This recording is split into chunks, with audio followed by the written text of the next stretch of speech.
love D&D. Nothing beats hanging out with all your friends and experiencing the adventures of your silly little blobos together. And I'm sure you're all like me. I can't help myself from designing more and more characters all the time. Today, I'll be showing off some of the art that I did for one of my favorite D&D characters, a tiefling warlock named Selnir, talking through the process of designing how she looks, as well as how I built her in 5e. I hope you enjoy. Alright, let's start with the sketch for Selnir. So, for this character, I already had an idea for the kind of design that I wanted. I had built the stats, the class, the race, and all of that kind of stuff prior to designing the character, so I already knew the kind of thing that I wanted to go for, but the specifics I was figuring out as I was drawing this, essentially. So the scene that I'm going to be drawing here is actually a scene from this character's backstory, which was a very pivotal moment that we did in a sort of session 0 roleplay for the character, which I'll explain as we go. But first of all, I knew that I wanted some long hair. This character is very elegant and royal, princess-like almost. The kind of theming for her was the idea of this like demon princess sort of character. So I wanted her clothes to be very elegant. You'll see why her pose looks a little bit strange a little bit later. But so she is a tiefling. Those pointy ears, you'll see some horns and other things appear on her very shortly. She is a tiefling. She is a warlock, specifically a fiend warlock, and she has Pact of the Blade. You'll see that she uses a spear, which is rather interestingly included in this design, in this sketch. And I wanted her to be kind of very elegant in the way that she fights and the way that she's designed. So she's got these very long curving horns that I've drawn onto her, this big sort of kind of cape skirt that's going on. She's got these little wings by her side that she makes a lot of use of in battle, actually, because she has the otherworldly leap invocation, which allows her to cast jump on herself at will. And she used that in battle to jump around and gain a lot of movement in combat, and allow her to get around and stab stuff with her spear much more effectively. That's her spear that you see impaled in her for lore reasons.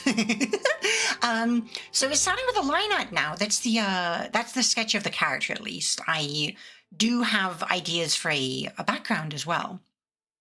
Where she'll be, you can see that she's basically going to be sort of hung up somewhere, essentially, kind of chained up is the idea.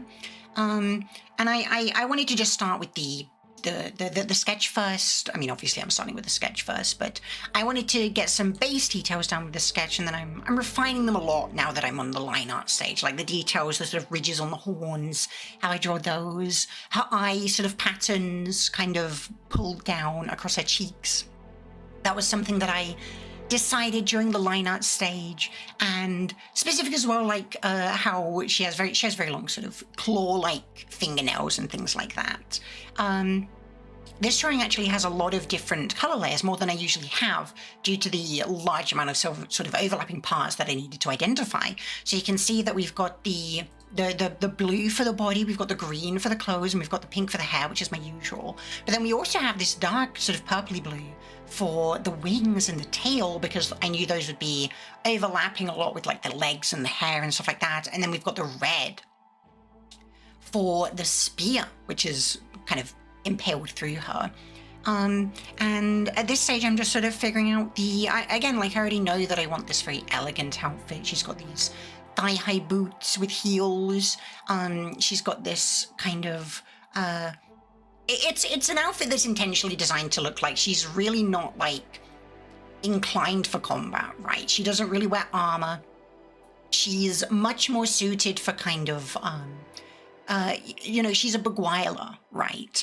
She's very capable in combat, but a lot of the spells that I equipped her with were a lot more supportive, and her combat abilities mainly came from her spear, which she was Pact of the Blade. She had Thirsting Blade, so she could attack a lot with it, and it scaled off of her charisma stat, which was very high. And then she had spells, things like fly at higher levels, which allowed her to, again, traverse the battlefield even more effectively.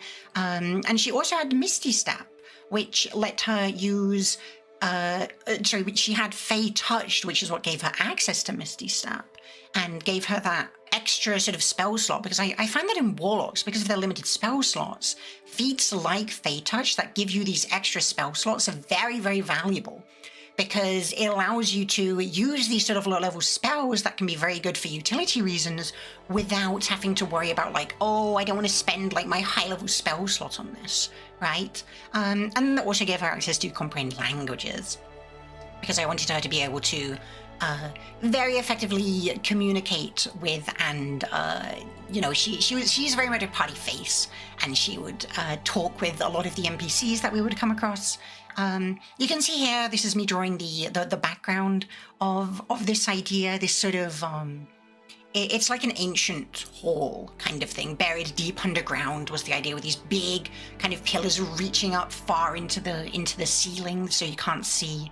The background is all foggy, kind of implying just like an immense sort of scale and emptiness to this place, where there's this just this sealed, mysterious demon princess. Hey, it's me again, with a quick reminder to subscribe if you haven't already. It's free and it helps out so much. Alright, enjoy the rest of the video.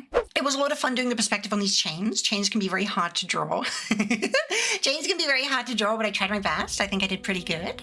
A lot of it was sort of, you can see that I, at least based on the sketch, I would like draw a chain link and then sort of see how much I can copy to bring it, like, just copy and shrink it to get the perspective of that done. And then we've got this spear, which I'm drawing over the top of her, which I kind of designed this cool kind of coiling design for, which pretty much brings us to the colors in just one moment. Oh wait, of course, the crystals. Yes, I wanted to give it a bit of texture to these pillars, kind of implying there's this magical ceiling going on. Ceiling as in she's being sealed, not the ceiling of the room. There we go. So there's the colors. I wanted her to have this bright red skin. I wanted her to be very, very striking. I really like the sort of the color combination of very bright red and dark black. I think it's a really nice combination alongside these golden horns, which imply this like immense regality. Which meant that for the rest of the background, I wanted it to be a bit more kind of phased out. So it's very sort of grey and black and this light kind of brownish yellow sort of colour, with only these crystals, which are, again, another bright red to kind of complement with her own red skin. Though they are a slightly different red. I wanted those to be kind of another point of like interest for the eyes, but without like overlapping too much with her design, right? So she's got this this pale white hair as well, which I thought would be a really nice way to, because her character design is mostly very dark with these dark blacks and the dark sort of purple on the inside of her skirt. I thought that the white hair would really nicely sort of frame her silhouette. Covering one eye as well makes her appear sort of very mysterious, which is a really nice touch that I like. And it kind of, this was a character, I really like playing characters in D&D who have a lot of secrets. I like playing characters that don't reveal a lot of things about them when they're initially introduced, and there's a lot of things about them that people don't know, and that these things can be discovered throughout the campaign. And I think this sort of design really reflected the idea of like, this is a woman who has a lot of things that she's not telling you. And I really like that. I think that's really fun to play. It's also a very, I managed to very sort of limit the actual color palette that I use. You can see that I only use this black, the red for the skin, the white for the hair, and the gold for the sort of horns and the nails and like other accessories on the body. There's also the dark purple inside the inside of the skirt, but like limiting the color palette like this is something that I really enjoy, because it kind of, it means that the character is simple enough where you can understand the characters, the colors, sorry. You can understand the colors that are being sort of presented in the drawing, but they're not like overpowering with complexity, right? I like to do sort of retro anime kind of characters. Like this character is obviously a D&D character, but I designed her with my retro anime sort of sensibilities in mind, where they wouldn't add too many sort of colors and details to parts of the design. I really like, so this like texture for the crystals is a really fun method for drawing crystals that I really enjoy, where you basically have like the base layer of the color of the crystal, and then you have a shadow and a highlight layer. And the shadow and the highlight layer, you draw these sort of it's like you've cut out circles from the shading and highlights. And by overlaying those on top of each other, it gives this really, really nice kind of shiny, glossy sort of effect that really well mirrors the way that, because with crystals they're sort of transparent or translucent, but they refract light a lot inside them that gives them this kind of sparkle where they're very not uniform in their color. They have a lot of these bright spots and dark spots, and by shading them like this, I think it provides a really it really draws the eye to how kind of they're refracting the light here.